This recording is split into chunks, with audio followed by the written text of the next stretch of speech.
13 साल की बच्ची दिमागी रूप में थोड़ी सी कमजोर है। बिको रेप हुआ है और रेप करवा वाला बिका घर का ही है। एक भाई है, एक ताऊ है। बच्ची की जो शरीर की जो स्थिति थी वो कंपन की स्थिति थी। जब उसका पेट निकलने लगा तब उसकी माता ने उसका यूरिन टेस्ट करवाया। यूरिन टेस्ट कराने पर यह पता लगा कि यह बच्ची गर्भवती है। और उसने जब कोर्ट में जो बयान किए थे तब जो ताऊ का लड़का है उसके लिए भी भाई साहब शब्द बोला था। कल जब उनको सजा हुई तो उनके चेहरे पर कोई शिकन के भाव नहीं थी। उसको तो इस चीज का नॉलेज ही नहीं था कि मेरे साथ क्या हुआ और मेरे साथ क्या होने वाला है। उस बच्ची को जिस भाषा में कह करके बुलाते थे वो भाषा के शब्द थे वो बच्ची ने यहाँ कहे थे जो अमर्यादित थे। और मैंने इस मामले को जब देखा तो मेरे को तो खुद को ये विश्वास नहीं हुआ कि 13 साल की बच्ची को प्रेग्नेंट कैसे किया।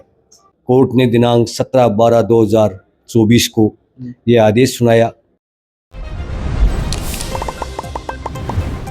नमस्कार, राम राम। मेरा नाम शफीक है। जलको सिक्कर में थारो स्वागत कर रहे हूँ। और एक खबर है जो कि जता लोगों का काना तक पहुंची है। सबका सब है जका आप माथो पकड़ रहे हैं। और पकड़वा का कारण यो है कि 13 साल की बच्ची 12-13 साल की बच्ची है जो दिमागो थोड़ी सी के आप कह सका दिमागी रूप में थोड़ी सी कमजोर है।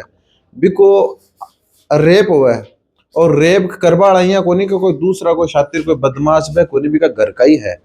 एक भाई है, एक ताऊ है। कोर्ट फैसलो दिया है पोस्को एक्ट 2 के अनुसार दोनों ने उम्र कैद की सजा दी है। आपने सामने महेंद्र कुमार स्वामी जी है जो वकील है। पूरा मामला ने देखा ही, पूरा मामला ने लड़या ही और आखिर का अंदर जो दोषी है बन उम्र कैद तक पहुंचावा अपनी भागीदारी दी है। आओ पूरा बात जी की जान से आप क्या है ये पूरा मामलो। ये ग्रामीण परिवेश की लड़की थी और ये मंद बुद्धि की थी जिसका गवर्नमेंट से 75% का स्थायी नियोक्ता प्रमाण पत्र भी बना हुआ है जो गवर्नमेंट ऑफ राजस्थान के जो मेडिकल बोर्ड है उसके द्वारा जारी किया हुआ है।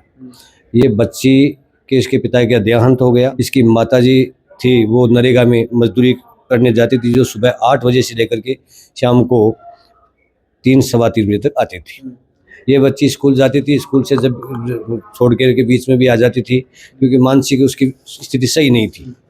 अब उसी के परिवार में रहने वाले सगे ताऊ और उसका लड़के दोनों ने उसको अलग अलग समय में लगातार उसके साथ दुष्कर्म किया। दुष्कर्म करते रहे और उसको पैसे का लालच देते रहे।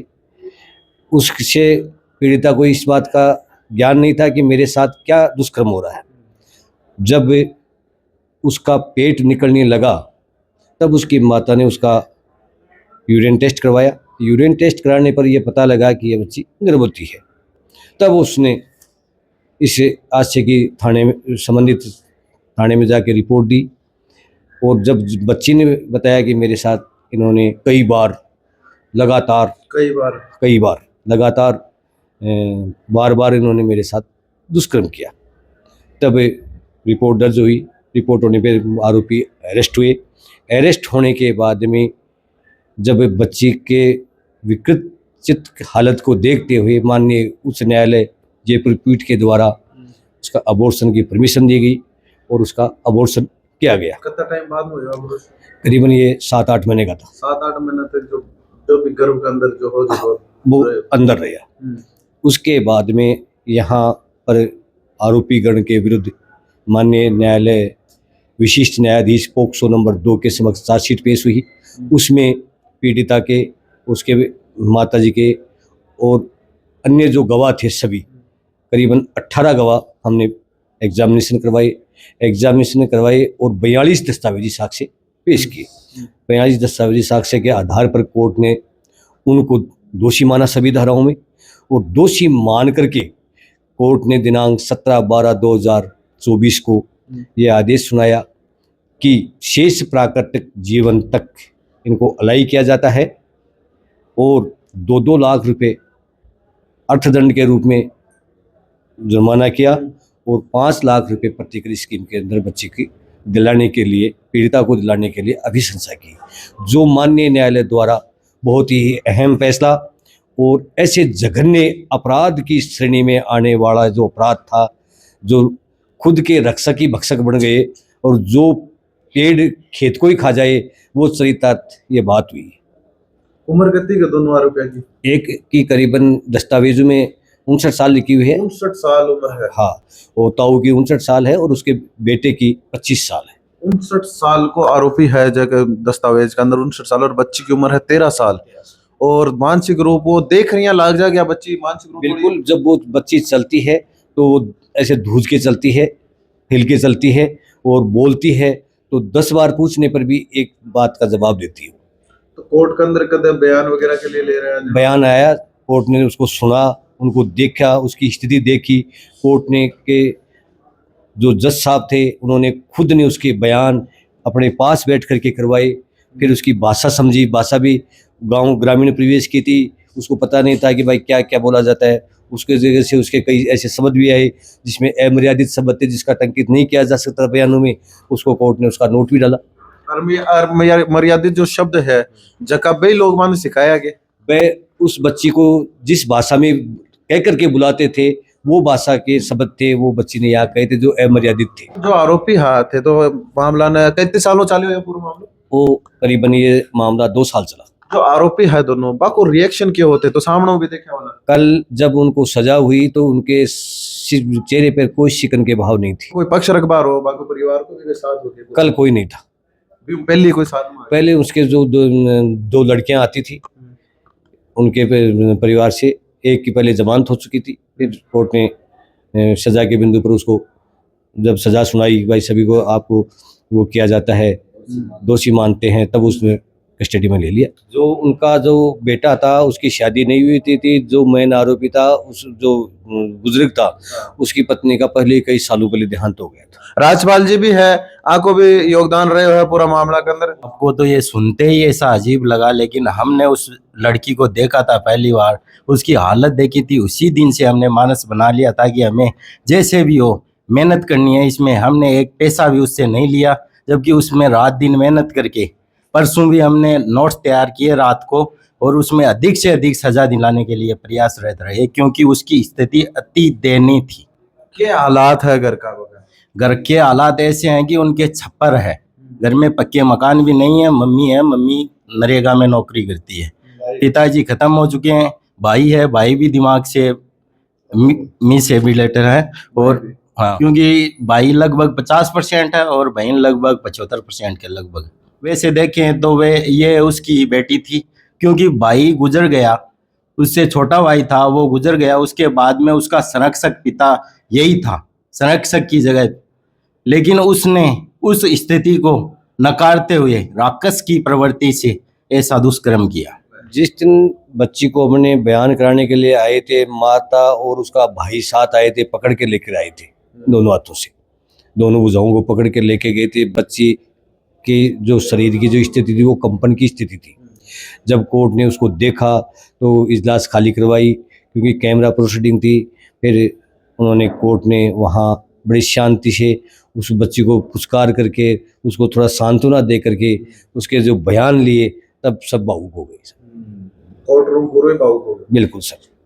बच्ची बता तो पाई कि जो बातें उसने, जो अपने साथ दुष्कर्म हुआ, जो जघन्य अपराध हुआ, उसके बारे में उसने ये बताया था कि मेरे साथ इन्होंने कई बार बैला फुसला कर, कोई लालच दे करके इन्होंने मेरे साथ कई बार किया। देखो, अब जब उसके जो भ्रूण की जो स्थिति को अपन देखते हैं तो करीबन 8-9 महीने के करीबन उसके साथ ऐसा दुर्व्यवहार चला था। 8-9 महीना तक दुष्कर्म करता की संभावना लग रही है, क्योंकि उसके जो भ्रूण की स्थिति थी वो 7-8 माह की थी।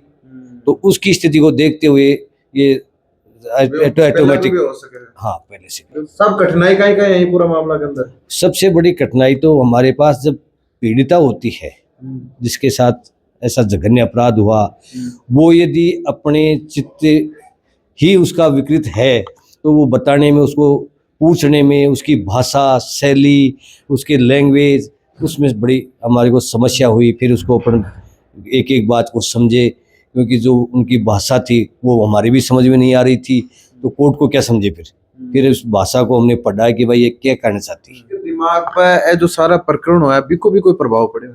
13 साल की बच्ची है साहब। अब ऐसा है कि जो मेडिकल बोर्ड ने उसको 75% निशक्त बता दिया, तो उसके दिमाग को तो अपन क्या पढ़ पाएंगे। उसको क्या पता था कि मेरे ऐसे पेट में एक पाप पड़ रहा है।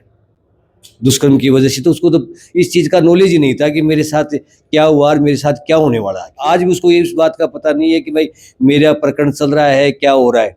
और उसने जब कोर्ट में जो बयान किए थे, तब वो जो अपना वो भाई है, जो ताऊ का लड़का है, उसके लिए भी भाई साहब शब्द बोला था। जो ये नहीं सोचा कि ये मेरी बच्ची बराबर है, ये मेरी बेटी है, और उसके साथ भी ऐसी जघन्य अपराध किया है, वो एक राक्षस प्रवृत्ति का हो।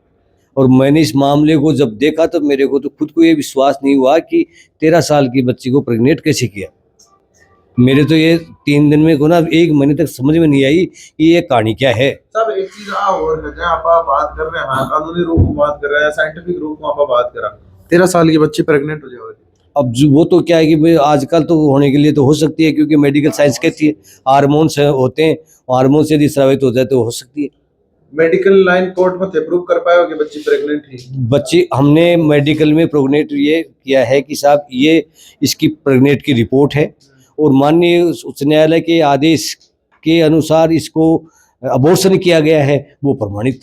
मेडिकल जो रिपोर्ट थी उसमें क्या हुआ कि जब उसका अबॉर्शन करवाया गया तो उसको 3 दिन तक हाई डोज दे करके किया गया, क्योंकि बच्चे की स्थिति को देखते हुए एक साथ तो कर नहीं सकते थे, जिससे जो उनको जो दवाइयाँ दी गई थी उसको अलग करने के लिए, उससे उसका जो भ्रूण की स्थिति ऐसी हो गई थी कि उसका सैंपल जो लिया था उसमें क्लियर नहीं है।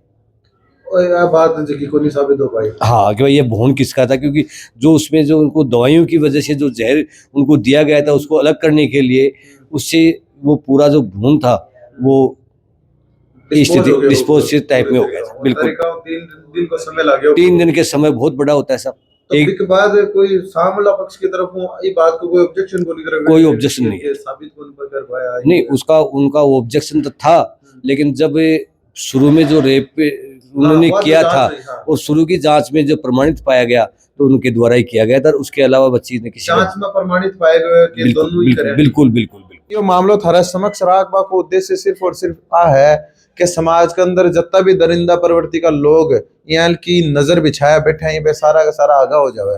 क्योंकि अगर कोई की दिमागी मानसिकता यहाँ की चल रही है तो बिना शुद्ध कर ले, क्योंकि यहाँ को पाप सभ्य समाज के लिए बिल्कुल जरूरी नहीं है। वीडियो ज्यादा शेयर कर जो, थारो प्यार से साथ बनाए रख जो, सुरक्षित रह जो, समाज के अंदर एक दूसरा बन रह जो, रिश्ता की कदर कर राख जो, क्योंकि रिश्ता मालिक की दूर बनाएड़ा ही और बहुत पवित्र और पावन बनाएड़ा ही। बहुत बहुत आभार।